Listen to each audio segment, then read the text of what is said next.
শনিবার গাজা উত্তরে ইসরায়েলি বিমান হামলায় একটি দাতব্য সংস্থার 4 কর্মী সহ 8 নিহত হয়েছেন। বিষয়টি নিশ্চিত করেছে যুক্তরাজ্যে ভিত্তিক নিবন্ধিত আল খায়ের ফাউন্ডেশন। সংস্থাটি জানিয়েছে, হামলার সময় তাদের 8 জন কর্মী ছিলেন, যাদের মধ্যে স্বেচ্ছাসেবক, তাদের কার্যক্রম নথিভুক্ত করা সাংবাদিক ছিলেন। শনিবার তাদের গাড়ি লক্ষ্য করে হামলা চালানো হলে তারা নিহত হন। হামলার পর হামাস একে ইসরায়েলের সাথে করা যুদ্ধবিরতি চুক্তি লঙ্ঘন বলে অভিহিত করেছে। ইসরায়েলি সামরিক বাহিনী জানিয়েছে তারা 2 সন্ত্রাসীকে লক্ষ্যবস্তু করেছে, যারা ইসরায়েলি সেনাদের জন্য হুমকি স্বরূপ একটি ড্রোন পরিচালনা করেছিল।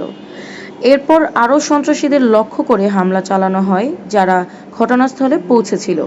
তবে দাতব্য সংস্থাটি তাদের দলের সদস্যদের সন্ত্রাসী হিসেবে চিহ্নিত করার অভিযোগ প্রত্যাখ্যান করেছে। সংস্থার প্রতিষ্ঠাতা ও চেয়ারম্যান কাসিম রশিদ আহমদ বিবিসিকে বলেছে যে তাদের দল সেখানে ত্রাণ শিবির স্থাপন ও এর প্রচারণামূলক কার্যক্রম নথিভুক্ত করতে গিয়েছিল। তিনি জানান, তাদের ক্যামেরাম্যানরা গাড়িতে ফিরে এলে হামলার শিকার হন এবং পরবর্তীতে অন্য সদস্যরা ঘটনাস্থলে ছুটে গেলে তাদের ওপরও ইসরায়েলি ড্রোন থেকে হামলা চালানো হয়, যা তাদের দ্বিতীয় গাড়ির দিকে অনুসরণ করেছিল। তবে ইসরায়েলি প্রতিরক্ষা বাহিনী আইডিএফ বলেছে, তারা বেইত লাহিয়ায় ইসরায়েলি সেনাদের জন্য হুমকি সৃষ্টি করা ড্রোন পরিচালনাকারী ব্যক্তিদের লক্ষ্যবস্তু করেছিল। পরে সংখ্যায় আরও কয়েকজন সন্ত্রাসী ড্রোন পরিচালনার সরঞ্জাম সংগ্রহ করে একটি গাড়িতে ওঠে। এরপর আইডিএফ তাদের ওপর হামলা চালায়। ফিলিস্তিনি সাংবাদিক ইউনিয়নের তথ্য অনুযায়ী, ভিডিও সম্পাদক বিলাল আবু মতার এবং ক্যামেরাম্যান মাহমুদ আল সাররাজ, বিল্লাল আকিলা ও মাহমুদ আসলিম হামলায় নিহত হয়েছেন। সংগঠনটি ইসরায়েলের বিরুদ্ধে অভিযোগ এনেছে যে তারা ফিলিস্তিনি সাংবাদিকদের নিয়মিতভাবে টার্গেট করছে, যারা তাদের জীবন বাজি রেখে সত্য তুলে ধরতে ও ইসরায়েলের অপরাধ বিশ্বকে জানাতে কাজ করছে। হামলায় আরও কয়েকজন আহত হন এবং তাদের গাজা উপত্যকার উত্তরাংশে অবস্থিত ইন্দোনেশিয়ান হাসপাতালে নেওয়া হয়।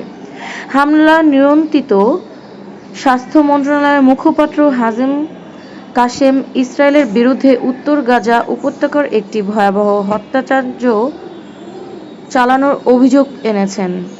ইসরায়েল ও হামাসের মধ্যে জানুয়ারি থেকে 15 মাসের সংঘাতের পর যুদ্ধবিরতি কার্যকর রয়েছে, তবে প্রতিক্রিয়াটি অচল অবস্থায় পৌঁছানোর এর ভবিষ্যৎ অনিশ্চিত। চুক্তির প্রথম ধাপে হামাস 7 অক্টোবর 2023-এ ইসরায়েলের হামলার সময় ধরে নেওয়া কয়েক ডজন জীবিত ও মৃত জিম্মিকে ফেরত দেয়। বিনিময়ে ইসরায়েলের প্রায় 1800 ফিলিস্তিনি বন্দীকে মুক্তি দেয়।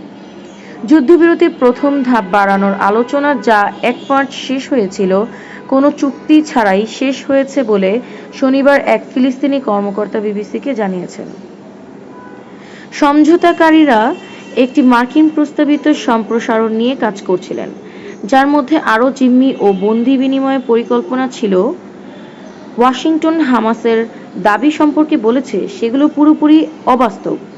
দলটি দ্বিতীয় ধাপে অবিলম্বে আলোচনা শুরুর দাবি করেছে, যার মধ্যে জানুয়ারিতে কাতার, মিশর ও যুক্তরাষ্ট্রের মধ্যস্থতায় হওয়া চুক্তি অনুযায়ী স্থায়ী যুদ্ধবিরতির বিষয়টিও অন্তর্ভুক্ত রয়েছে।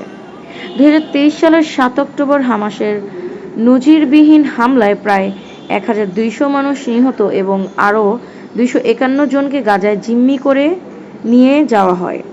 এর প্রতিক্রিয়ায় ইসরায়েলে ফিলিস্তিনি ভূখণ্ডে ব্যাপক সামরিক অভিযান চালায়, যা এখন পর্যন্ত 48,300-এর বেশি মানুষের প্রাণ নিয়েছে বলে গাজার হামাস নিয়ন্ত্রিত স্বাস্থ্য মন্ত্রণালয় জানিয়েছে।